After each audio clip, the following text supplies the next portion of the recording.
Hello, my name is Marek Tiits and I'm a research fellow with Tallinn University of Technology, TalTech, and I work here on a daily basis on TalTech Industrial project, which is about bringing together frontier research in data science, global value chains, and business strategy. And this is a joint project we have in TalTech with Nesta from the UK, with Bocconi University and Aalto University, and we have a really great team of researchers here in this project who are either on the business management and economic side or from the computer science, machine learning side in this project. And this project is essentially about boosting industrial strategy related research capabilities in TalTech and in Europe more broadly. But before we actually start with this workshop, I would have also a few words on housekeeping. First of all, please keep your cameras on if you can, because then we have a bit more of a feeling of a joint room where we have this workshop. Also, please mute your mics if you don't speak, so that we avoid unnecessary noise. After today's workshop, we would actually like to make the recording also available on TalTech Industrial LinkedIn page and on YouTube channel. So we will be recording this event. I hope none of you would be against this. And last but not least, I would invite you to also follow the TalTech Industrial LinkedIn page where we post updates on any forthcoming events in the project. So let's start. Welcome to the TalTech Industrial workshop on machine learning, data science, and green transition today. To start this workshop, one can't really emphasize enough that the green transition has become a major priority for Europe and for the world as such. We have a recent IPCC report that emphasizes once again that it's high time to speed up the green transition and to meet the climate targets.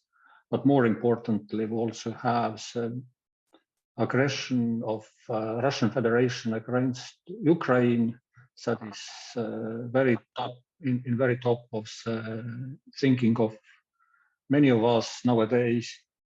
And this has also its own implications in terms of energy security in Europe. And when thinking of it, obviously, green transition will be an important element of diversification away from the Russian gas imports to Europe. But there is more to it. The European Commission also published, I think only last week, communication on repowering EU, which is exactly on these topics, how Europe could become more independent of the Russian gas, but also about energy use efficiency and many other aspects.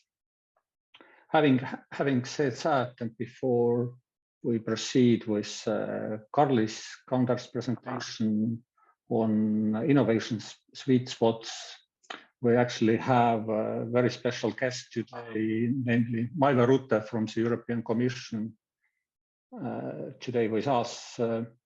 Maive is Deputy Director General of DG GROW in European Commission, and DG GROW is exactly in charge of the business and industry and internal market in Europe. And in this context, is obviously the green transition is obviously in the very core of what Maive does in her work on daily basis.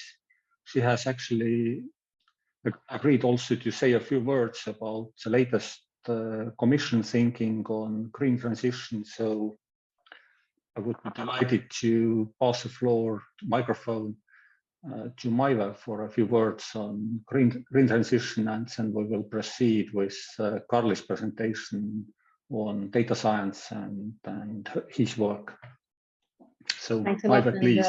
Thanks a lot. Good morning from my side. It's indeed a bit of an improvised little statement, but I thought since I was curious about the seminar, then Marek has invited me to also share a bit of the latest from our side.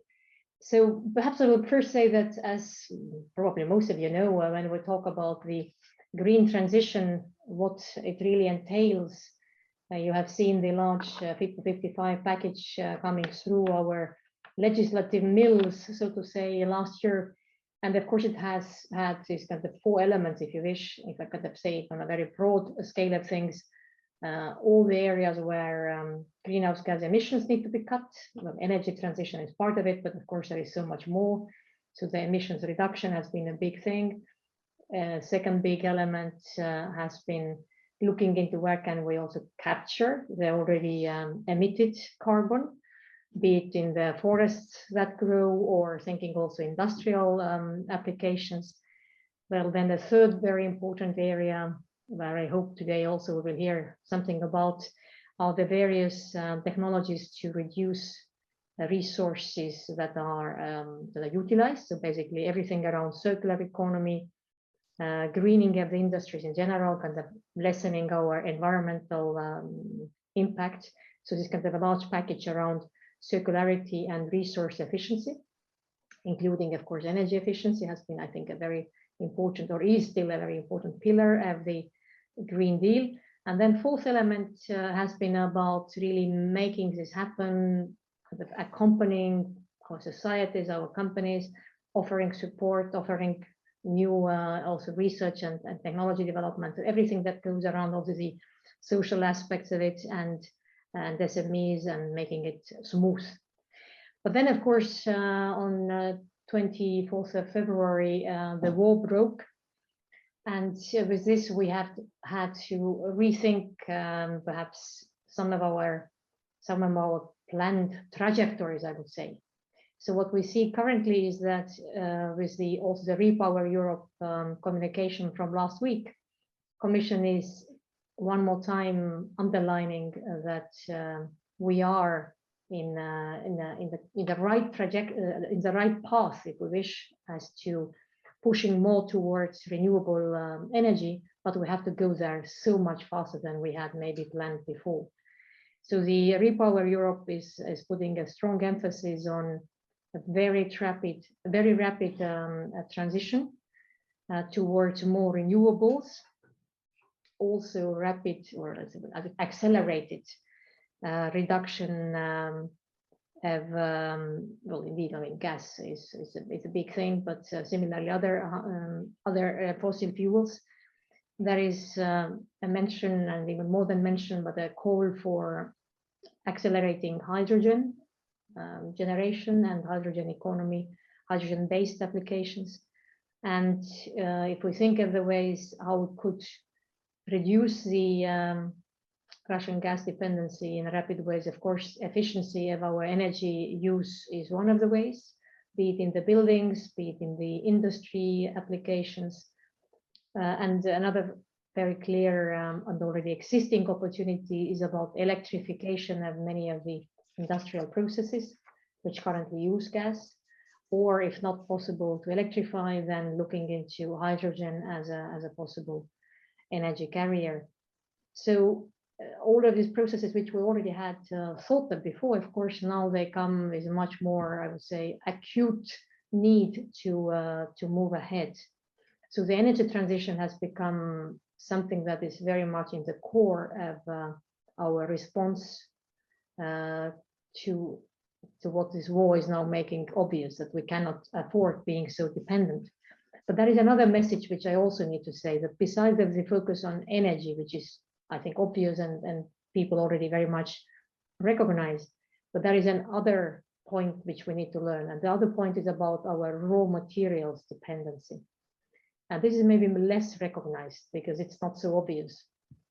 We had in DG Grow started working on the raw materials issue already a while ago. In fact, we have established a list of so-called critical raw materials where Europe has developed a certain dependency on third countries.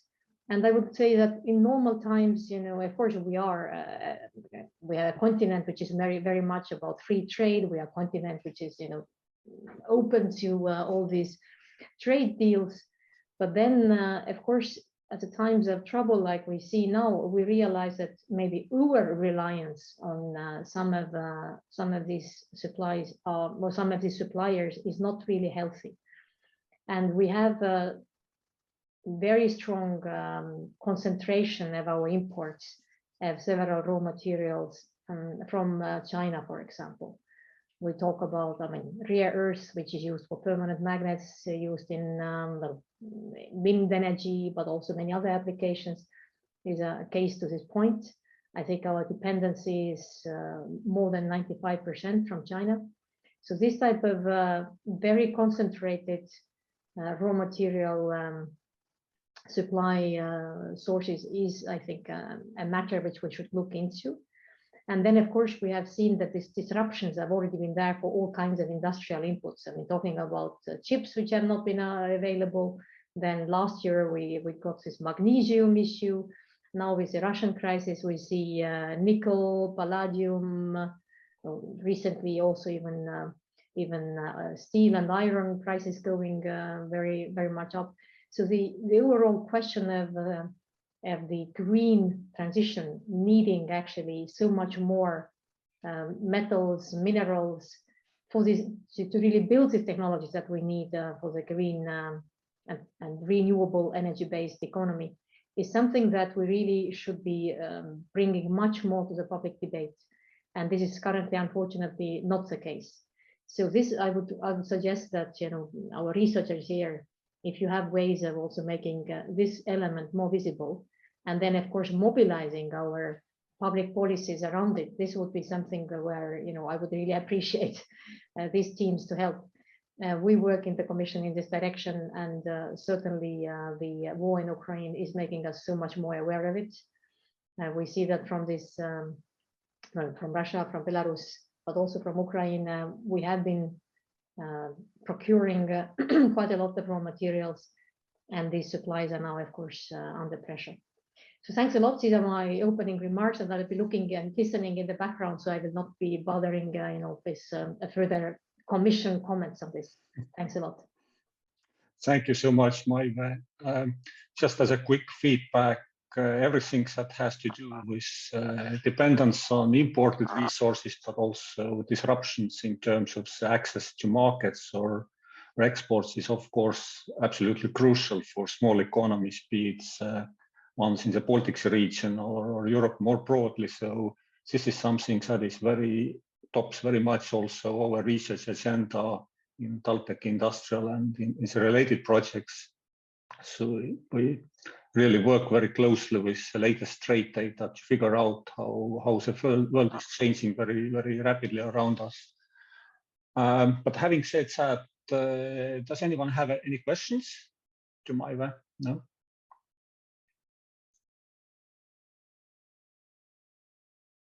I have a question. I don't know. Can you hear me? Yes, please. So my question is that what if Iran can make a contract with the Europe in the framework of the Joint Comprehensive Plan of Action, because Iran can be considered as a good alternative of the Russian gas and oil or something like this, and it can be, separated the dependency of the Russia to Europe in terms of the energy, and how much can be affected on the grand transition or something like this. I'm not even sure I heard you at the beginning of what you said. You're talking about Iran, Iraq? Yeah, Joint Comprehensive Plan of Action. Yeah. I mean, between the Iran and the Europes and China.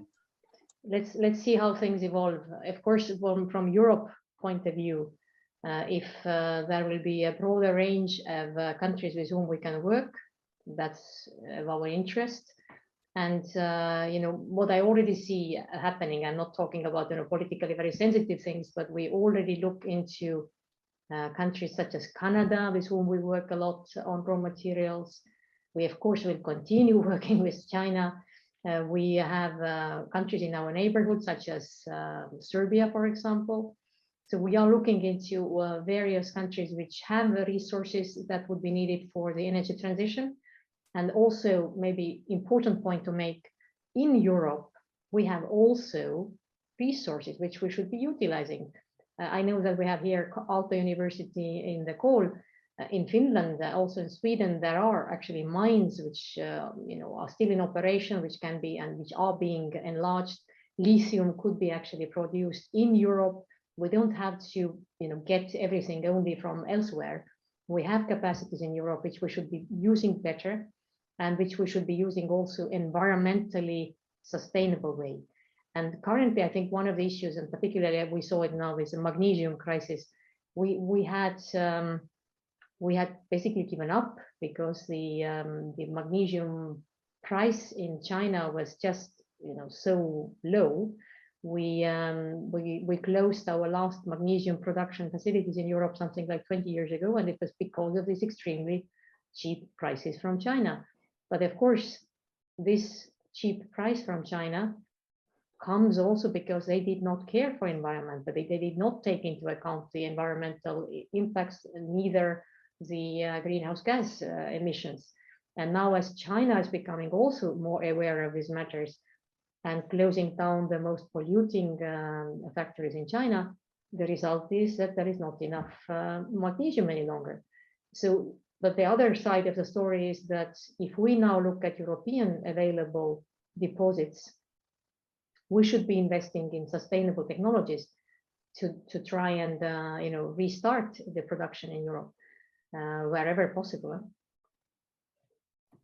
Yes, thank you. Right.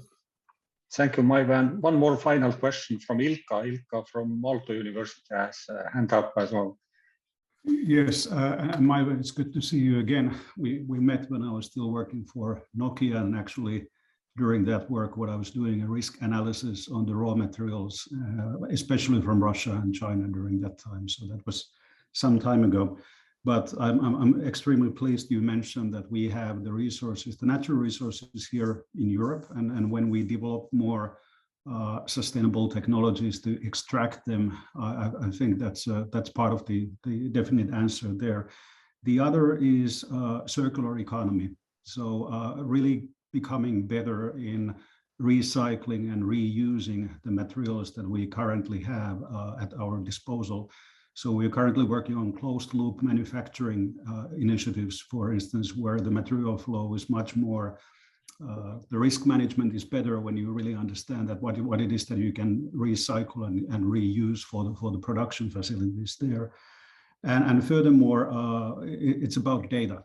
So there are currently quite a few different platforms for circular economy and for material flows, but they operate in silos and they operate separately and isolated from each other. So I think it's important to recognize that we will need this kind of a horizontal layer technologies to bring the data flows together and then become more prepared to understand where the resources are at what given time and how do you manage that type of system in a perfect fashion. So I'm very happy to say that within the TalTech Industrial project, we are also exploring that and how do you do it in a pan-European way as well. Thank you. Very good. I can only say yes.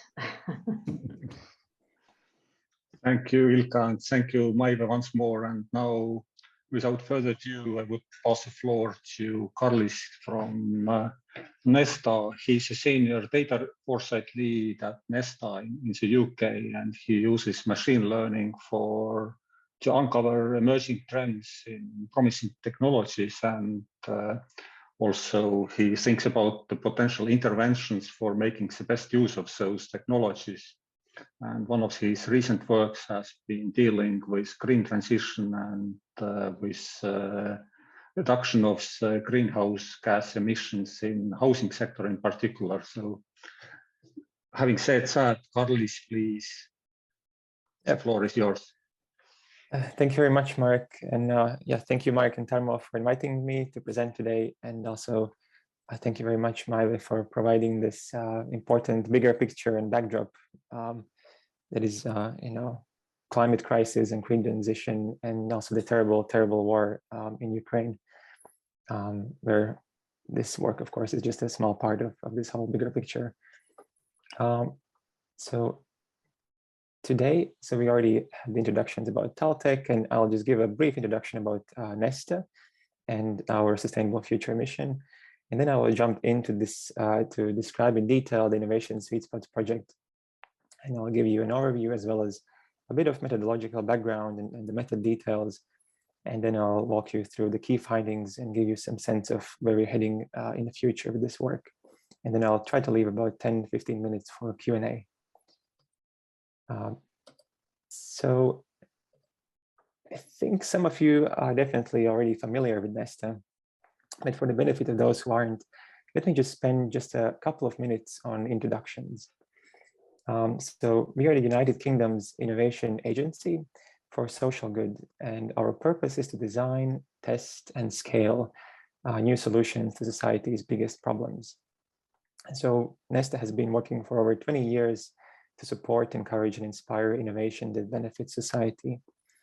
And our strategy aligns our efforts behind 3 innovation missions that are working to promote a fairer start, a healthy life, and a sustainable future. Today, I will focus on work which is most related to the Sustainable Future mission. But just to provide you with a bit of the wider context, I can tell you that the Fairer Start mission is about reducing childhood inequalities, and particularly to close the school readiness gap for those who are born in disadvantaged circumstances. The Healthy Life mission is about reducing health inequalities, and particularly is targeting obesity and making food environments healthier. And then finally, the Sustainable Future mission is at the moment focused on reducing household carbon emissions, particularly by targeting heating and electricity use. And one of the reasons for this focus is that household carbon emissions constitute a large fraction of UK's total carbon emissions. And then this work of the mission teams is also supported by a set of practice teams, which are consisting of experts in different methods, such as behavioral sciences or data analytics or design. And then finally, I work at the Discovery Hub, which embeds strategic foresight at the heart of Neste. And what we do is we dive deep into the future trends and technologies which we expect to impact our missions. And we aim to help our colleagues to anticipate shifts in the landscape. And in addition, Discovery Hub is also sort of a bit like Neste's test kitchen, where we want to help test promising and perhaps risky ideas before we apply them further into our programs. And so the project I will talk about today is also one of those kind of testing perhaps a bit more risky and sort of interesting idea. Before I jump into the Innovation Sweet Spots project, let me spend the next 5 minutes to give you a quick overview of the wider work which is being done under the Sustainable Future mission. So as I mentioned, the goal is to help significantly reduce household emissions, specifically by 28% from 1990 levels by the year 2030 in the UK. And the way Neste is helping UK households to do this is to work with partners to innovate and come up with solutions to decarbonize UK households quickly. And by innovation, we don't primarily mean technology per se, but focusing more on what would it take to get low carbon heating technologies actually into people's homes. Now, I won't go into detail about this diagram, but I invite you to see the corner here at the bottom with the blue boxes, which highlight the present areas of focus. And as you can quickly tell, it's mostly about facilitating the adoption of heat pumps, which is a technology that very efficiently uses electricity instead of gas to warm homes. And so, for example, some of the work is about exploring how heat pumps can be made more affordable to people across the income spectrum. Other work is about reducing the hassle in getting and using a heat pump, so to make the customer experience smoother and more appealing. And some other work is also about building the capacity of the heat pump sector. And so we think that this needs innovations not just in technology, but also in finance and service models and business models, behavior change and policy. And just to illustrate some of this work, I have a couple examples here of the projects that my colleagues in the mission team have carried out. And I won't go too much into detail at the moment. So the goal of this particular project was to understand the willingness of customers to pay for the heat pumps. And so by conducting a survey, my colleagues found that 25% of homeowners would choose a heat pump over a gas boiler already at the current prices, which means that there is already an opportunity to boost the adoption of this low carbon heating solution right now. The survey also highlighted that upfront costs, running costs, and the ease of installation are the key factors when deciding whether to switch to a heat pump. And of course, a majority of people would only choose a heat pump if it was cheaper than a gas boiler. And I have a link in the report, and this report is already on the website, so you can easily find it. And then another project addressed one of these key barriers, probably the main barrier, which is the cost. And so using data from our local certification body, my colleagues analyzed the price of installing heat pumps in different types of properties. And they found that modest changes could make heat pumps actually competitive with gas boilers in terms of the lifetime running costs. And so, for example, reducing the price of electricity or slightly increasing the efficiency of heat pumps, as well as motivating energy companies to apply special tariffs for heat pump users and things like this. So there's a whole range of recommendations for policy change and when combined, this could actually kind of bring us to a point where heat pump is actually over the lifetime running cost competitive with the gas boiler. So really encourage you, it's an interesting report, of course, kind of specific to UK, but I'm sure some lessons can be also translated to Estonia, which I think is doing actually pretty well in terms of heat pump adoption. But also, yeah, so the report is linked in the slides and also on our website. So this was a very quick overview of the Nesta work and the things that my colleagues are doing. And now we have arrived at the main part of this presentation, which is about the Innovation Sweet Spots project. So this was a data-driven horizon scanning project, which we piloted last year with the goal to analyze various trends around green technologies. So the main idea is that we want to harness big data to identify promising innovations that are on a growth trajectory, and particularly emerging technologies. And we want to do this in a comprehensive way. So we want to look at the convergence of different signals from different sources, namely private and public investment, research and business activity, and also media and policy discourse. And we want to look for convergence of these signals as proxies for future sweet spots, meaning technologies that are set to reach a, so to say, a tipping point. And we hope that this can help Nesta as well as others to spot new trends, new opportunities, as well as perhaps stagnation in a particular field. Just to give you a very high level overview of how we're going about this. So we're challenge-led. So we define our social challenge, which in the pilot project was the green technologies and particularly reducing household emissions. And then we look at the technologies and innovations that are being deployed to tackle the social challenge. And then we find signals from these different sources about the research and investment and news and parliament debates. And then from this, we get a set of time series, basically. Time series could be, for example, about the amount of funding which has been awarded across years for particular technology. And then our goal is to build a sort of heat map which shows activity around the social challenge and promising solutions to this challenge. And here I'm showing you an example from the pilot project, and I'll come back to this a bit later. But so this is kind of showing the trends we found about the technologies for decarbonizing heating. And you can see the different colors, which is our typology of the trends. And so we distinguish between trends that are just emerging versus things that are already hot, meaning there's, for example, a lot of funding and it is still growing. And also things that are perhaps stabilizing, meaning that there is a lot of activity, but it is not growing anymore. And also dormant, meaning that there is not much happening at the moment. And you can see that this heat map might help to quickly understand what is happening in the innovation from these different sort of aspects of the innovation ecosystem, meaning research and venture capital investment, as well as the public discourse. The key aims and audience of this type of work, we think, is number one, to facilitate strategic decision-making and financial decision-making. And so we hope to help strategic advisors, investors, venture builders. Secondly, of course, to inform our mission work and help our program managers and analysts to understand better the landscape. And then finally, we also want to create engaging outputs for the general public that are cutting through the hype and giving a more comprehensive view about the innovations.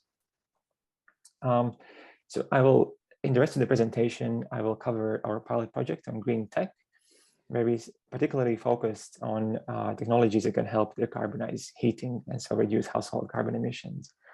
And to the best of our knowledge, this is the first time that trends in low carbon heating and energy efficiency have been mapped using such a wide range of signals. And just to kind of quickly give you the main takeaways. So if I have to summarize it in a couple of sentences, so what we found was that among green tech, low carbon heating actually stands out in terms of significant public investment in research and development in the UK. And it also has a growing presence in the public discourse. But on the flip side, kind of the worrying news is that this maturity of this technology does not appear to be matched by the venture capital investment signals that we analyzed.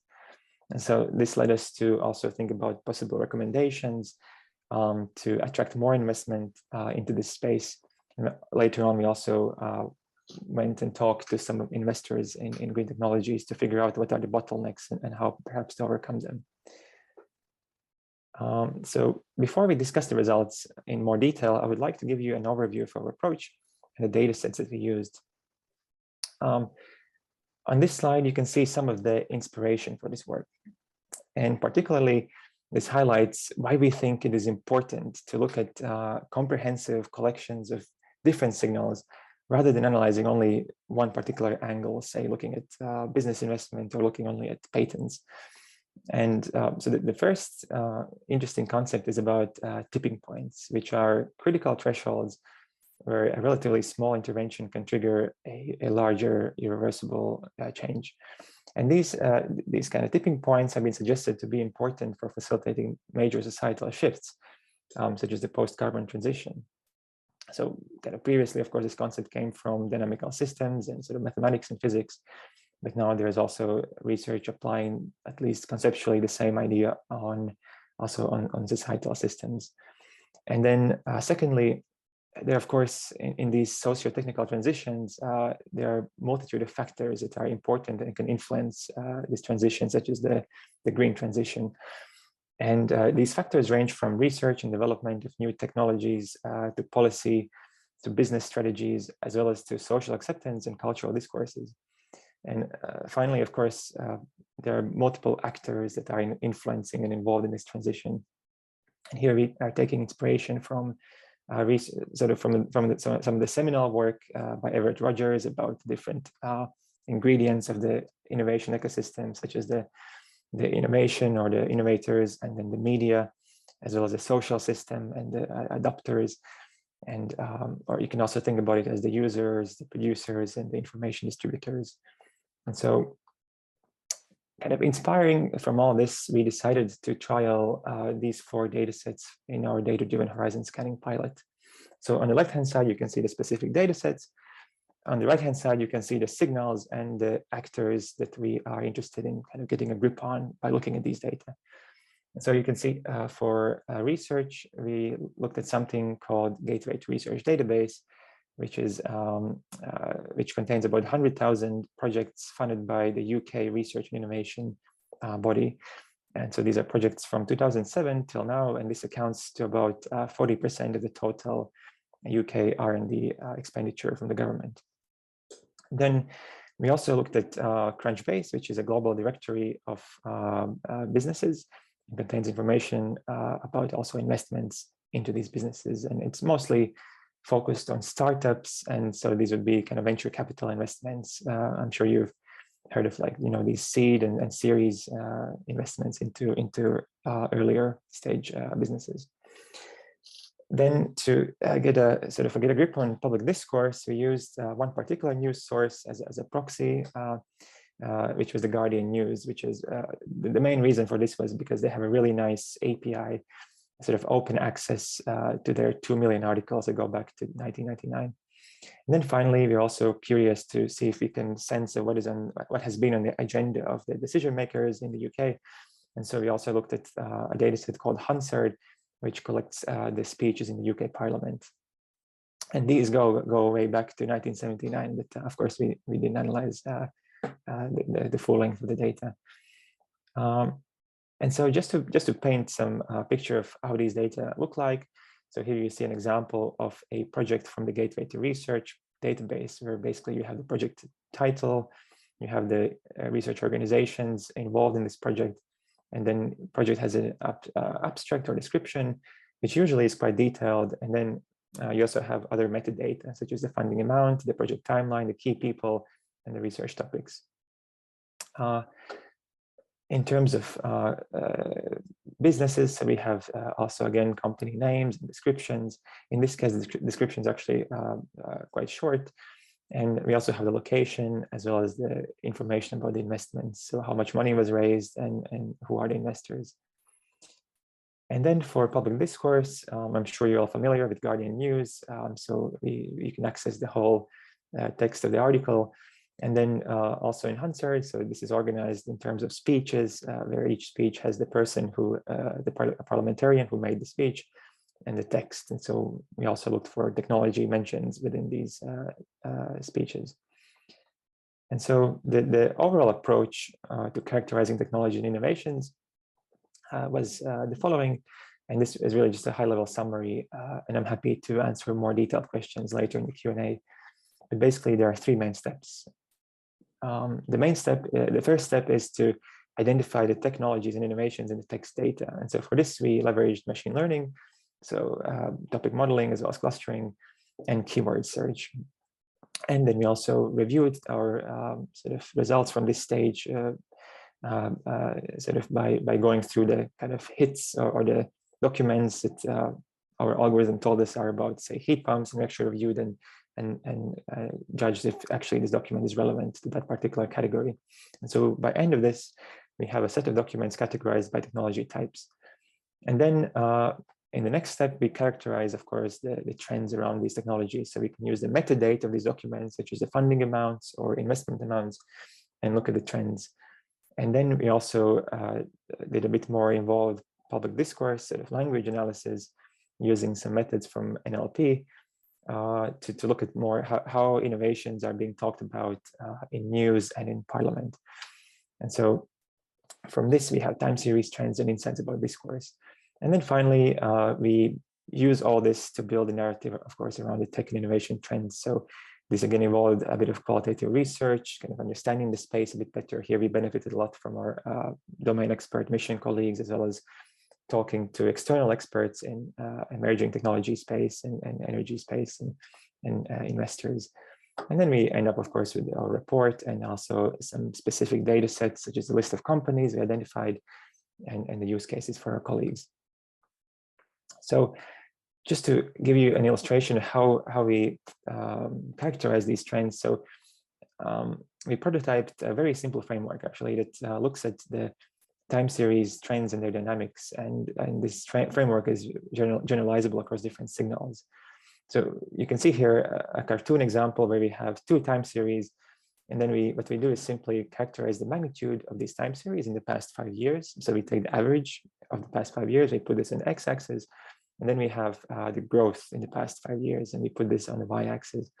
And then we simply look, I'll show you examples. We place these technologies into these axes, and then we can see what is emerging, meaning that there is high growth, but at the moment low magnitude, versus things that are already, so to say, hot, where they have high growth and high magnitude of the signal. And on the opposite side, we have things that perhaps are stabilizing, meaning that there is no lower growth while still high magnitude. And finally, dormant, where there is nothing much happening. And here's an example of how we place a real time series into this framework. So here I'm showing you the number of research projects started across different years. And these research projects are related to heat pumps. And you can see this same time series kind of plotted for different years into these axes of magnitude, which in this case is the average number of projects and growth. And you can, this is an example. And then there's another example for another type of technology, which is insulation and retrofitting. And you can see that how the trajectory looks in this case. So just to summarize and finish off this methodological section with our kind of working definition of what is an innovation sweet spot. And so the idea is that we're looking for signals that have high level of research activity and strong growth in private investment, alongside an escalating degree of interest from policymakers and the public. So taken together, we think that signals of this nature would be indicative of a maturing ecosystem that is supporting an innovation. And this innovation, importantly, is also capable of cutting through the mainstream. So actually people are talking about it. And so we think these would be the preconditions for innovation to potentially make a significant impact on a social challenge. So this is the kind of overview of the methodology. And now in the next 10 minutes, I'll walk through the key findings. So just before I jump into those, I should add some caveats that are important to keep in mind. So we did sense check our findings with a range of specialists in emerging technologies and energy, environment, and policy and venture capital. But still, I think it's important to remember that there are always gaps in the data. And so we're thinking about this more as kind of data-informed hypotheses about the environment, rather than a very comprehensive and sort of conclusive analysis. And the reasons for this are the limitations in the data sets, as well as the semi-automated nature of analysis, which can sometimes result in false positive or false negative results. And of course, the scope at the moment is limited to the UK. So first of all, in terms of research, and this is kind of where we found our good news from our study, is that research on low carbon heating and energy efficiency and management appears to be strongly supported. And the magnitude and growth is comparable to other green technologies. So here I'm showing you the average new funding per year in the past 5 years, and then also the growth of this funding. And you can see that low carbon heating is in fact outperforming other established green technologies. And only from the technologies we looked at, only batteries are actually doing even better. And this is due to previous government policies that really boosted the battery sector. And then also energy efficiency management is comparable with these other green technologies. So in terms of numbers, so we see that low carbon heating funding has increased by about 200% between 2016 and 2020. And what is also interesting is that when we look at the particular type of funding, then it's 60% of the funding is to kind of more fundamental projects that are funded by research councils here in the UK. And then 40% are funded by a body called Innovate UK, which is more supporting businesses to kind of work on their proof of concepts and kind of bringing them to commercialization. And so we saw this as a really encouraging and good signal. And then when we look at more detail, when we actually break down the low carbon heating, we can also see which particular types of low carbon heating technologies are being supported by research funding. And so here, what we saw was that you can see here in the hot corner of this diagram, we have heat pumps, and also we have heat storage, and then district heating or heat networks is sort of in between emerging and hot. And then I think what is particularly striking is really the 8-fold increase for projects that are mentioning heat pumps. And this is owing to kind of recent large projects that are integrating heat pumps into wider heating systems. So of course, and this is very hard to estimate. So not all the project funding goes particularly to implementing perhaps heat pumps, but it just shows you that these are kind of, they're also part of sort of bigger projects and more important projects. And on the emerging side, we have things like hydrogen heating and geothermal energy, which exhibit high growth, but at the moment, smaller number of projects are funding. And so just to comment that these trends appear to be broadly aligned with the expected contribution that these different technologies can make to the heat decarbonization, which has been set out by our Climate Change Committee, and also the recent UK's heat and building strategy. Then the next question we asked was, okay, so is business investment following these trends? And so here we used Crunchbase, which again, I need to remind, it is mostly looking at venture capital investments, so kind of earlier stage business support and equity investment. And so here we found our kind of worrying news, or bad news, if you will, where it seems that there's relatively low investment in businesses related to low carbon heating. What is a bit more encouraging is that the investment into energy efficiency and management. So this is things like insulation and retrofit, or energy management, like demand response and load shifting in smart homes. These kind of technologies appear to be growing considerably in the past 5 years. And so yeah, in terms of numbers, so here I'm showing you the average number of investment deals, so the kind of investment rounds per year, and low carbon heating is kind of in the dormant category, with about 5 investment deals we found per year in the UK. And the situation is better for energy efficiency management. Just to show you this in another way, so here we have some time series which show, here again in the top plot we have the number of investment deals, and in the bottom we have the total raised investment in millions of pounds. And so you can see that the green line, which is the low carbon heating investment, appears to be stalling in the past 5 years, both in terms of the number of deals as well as the total amount raised. Because you might have noticed that in the last few years, the size of a typical deal has increased in the venture capital space, but nonetheless, the investment in low carbon heating appears to be stalling. And so it doesn't mean that there's nothing happening. There are cool companies that are doing very exciting and interesting stuff. And you can see some examples here, such as heat batteries or solar thermal solutions. There's also heat pump manufacturers in the UK and companies producing heat tanks that are making heat pumps more efficient. But overall, kind of our takeaway was that this is somewhat worrying. And we can put it in another way, which is that while low carbon heating is attracting 20% of the research funding that we found in the research data, it's only attracting 4% of the total business investment across these examined technologies. And so, of course, there are some caveats to keep in mind. For example, we're not capturing all of the sort of private money flowing into this technology. There might be sort of large manufacturers who are not raising investment in this space, and are just redirecting some of their own internal funds into the research of these technologies or commercialization. But still, we see that venture capital is sort of an important part of the innovation sort of pipeline in the innovation system. And so this is still a worrying signal for us. And so we talked to some investors, and we also produced some recommendations that what could be done to attract more investment and kind of generally stimulate the deployment of these technologies and scaling up. And I'll mention them in a second.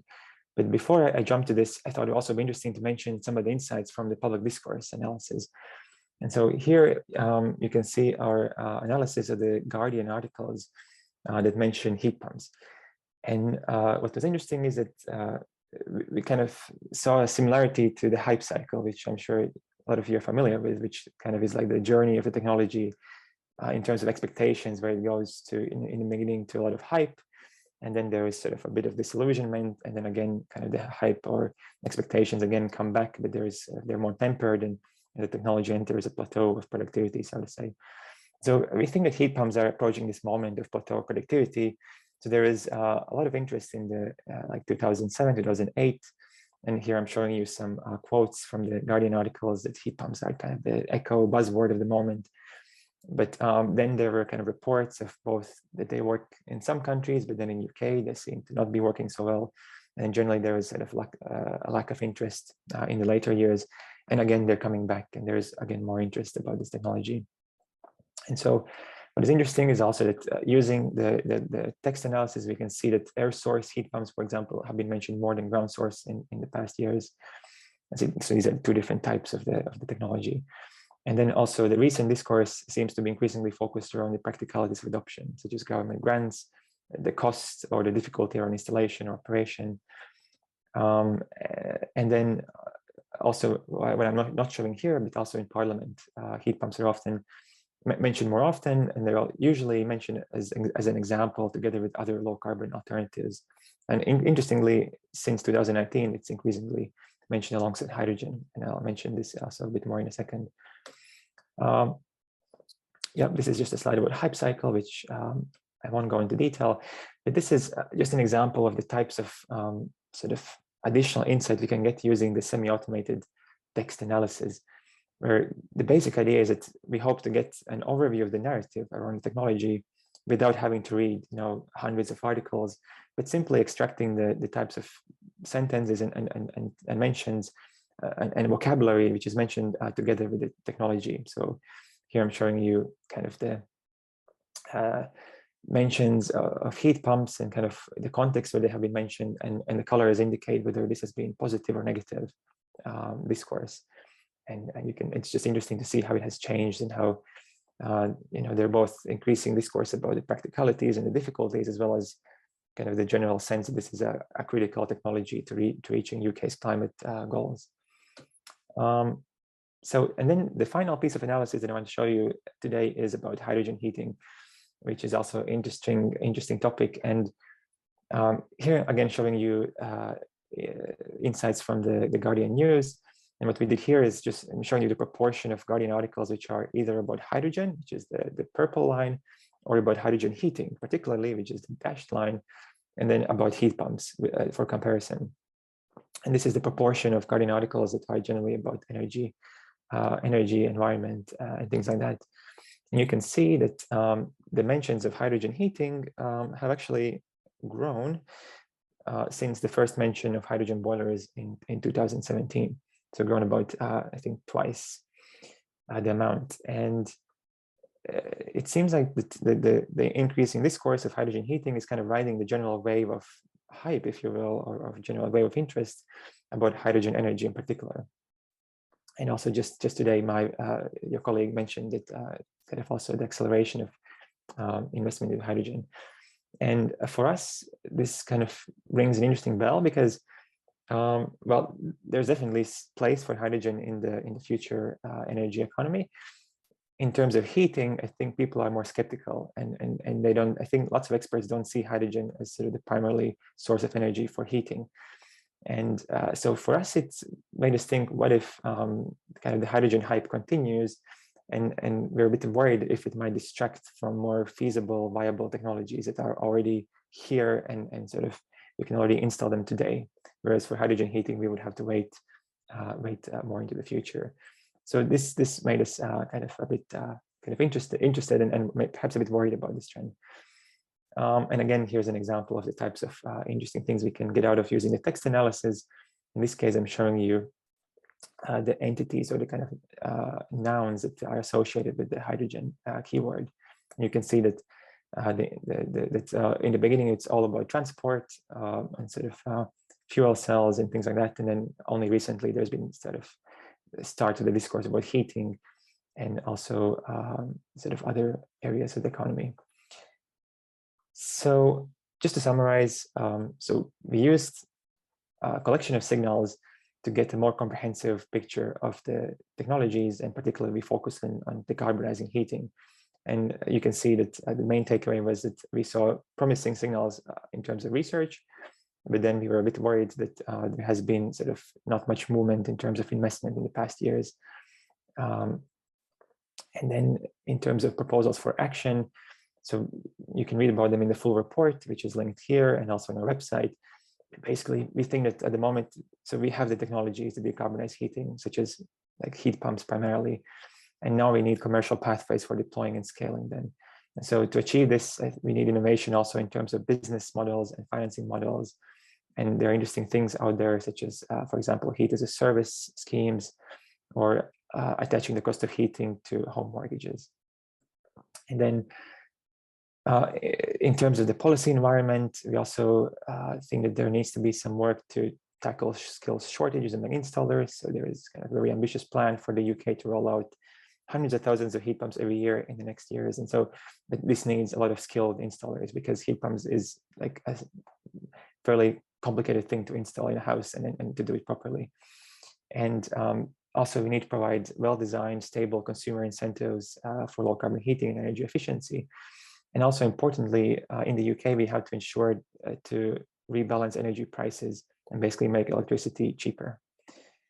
And then I also mentioned that consumers hopefully will not be distracted from adopting more mature decarbonization technologies such as heat pumps by what appears to be perhaps some hype around hydrogen. And of course, we have to ensure that this transition is fair and just, and so that people across the income spectrum can benefit from this. And then we have some recommendations also about kind of on the machine learning and data science side of things, but I won't go into too much detail about this because this is all in the report and relates more to kind of the labeling and joining up of public data sets. So I think at this point, almost out of time, so I think it's a good place to stop and answer some questions. When you will get the slides later after this presentation, we also have some notes on the outlook of what we think, where we could take this work further. And we're really kind of happy for you to also send us some feedback and reach out to us. And we're really happy to continue this conversation also offline. So yeah, thank you very much. Thank you very much, Karlis. Any questions, comments? To start with, I have a question actually myself. Karlis, what do you think, how easy or complicated it would be to generalize the research approach that you have for Europe more broadly, and what would it take in terms of additional data resources perhaps, and also on the recommendations, the results side, are they generalizable for Europe more broadly, or is UK, according to your current understanding, standing out in some specific ways? Yeah, I think to answer your first question on the generalizability of these methods, I think, of course, you would have to include data sets that relate specifically either to Europe or the EU or Estonia. And in our example, like we used Gateway to Research, which is based on UK. So probably you would have to use, EU, the Horizon scheme, kind of the project abstracts and these kind of things. But then, the methods to understand the content of these documents, such as the topic modeling or the clustering, I mean, these methods you can definitely then apply.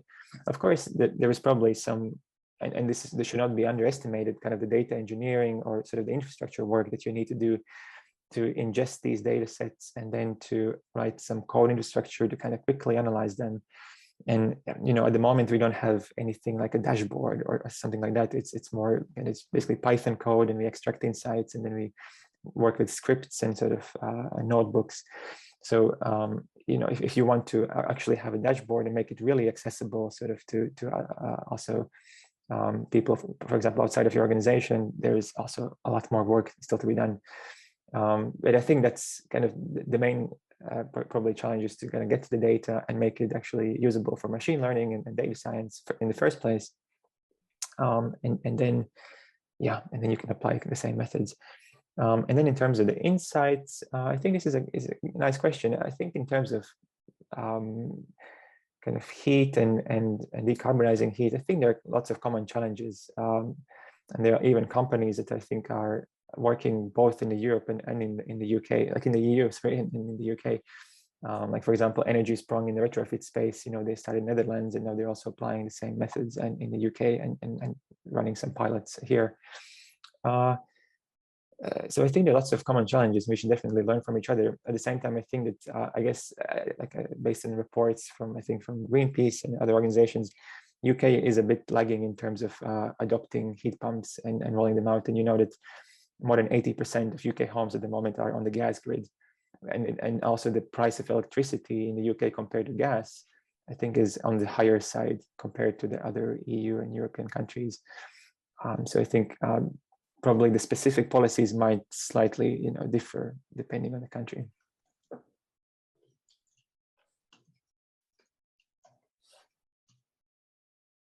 I hope this touches upon the answers. Tarmo. Yes, thank you. Thank you very much for this very interesting presentation. And I think actually we have a joint research project coming up, basically, exploiting your code even further and exactly looking at the EU level data. So you mentioned that Horizon data could be an input, and absolutely Horizon 2020, Horizon Europe data, it's publicly available, and we could utilize, and also we could look at the European Parliament debates and so on. And so is the code basically also available publicly, so we can have a peek into that? Yeah, sure. At the moment, I am kind of refactoring and a bit cleaning up the code, so it's already on the GitHub. Okay. If you want, you can dive deeper, but I can also give you a note when I think I've done a good job of cleaning it up.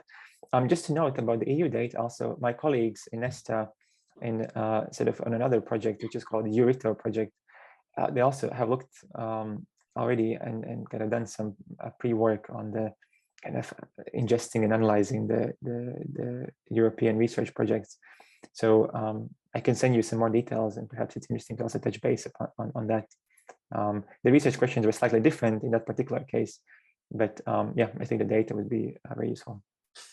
Okay, thank you. Yeah, absolutely. That would be very interesting. And before going to Ilkka, just a small question, kind of also follow up from Marek.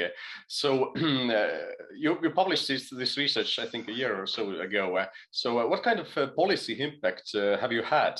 Did you cause some turmoil in UK or some policy change? So we published it only in December last year. Oh, okay. Yeah. So I don't think I could claim that at the moment we have really, kind of influenced some very important decisions so far. At the same time, I think you also have to see this work into the kind of in the wider context of the whole sustainable future mission work that I explained in the beginning. And yeah, I think just now, kind of the other reports they also just touched upon in the beginning of the presentation about kind of the necessary policies to keep scaling up and deploying more widely, for example, heat pumps. So they're kind of, I think at the moment already we have lots of kind of good recommendations. And I think that, government is definitely thinking about this. They released the heat and building strategy just last year, actually before we published the report. So, and heat pumps are a big part of this. But of course, there's still kind of lots of work to be done, both in the policy level as well as just on the kind of more financing and business model level, and how to basically make it more affordable. Reducing the upfront costs, which at the moment are quite steep, like 10,000. I think the median cost of installing heat pump in the UK is about £10,000, which is quite a lot to many people. So the question is how to kind of flatten this maybe across a long period of time, and to reduce this, and how to reduce the taxes on retrofit, particularly because interestingly, there are lower tax on new builds at the moment than on retrofitting. So these kind of things, and I hope they will change in the near future.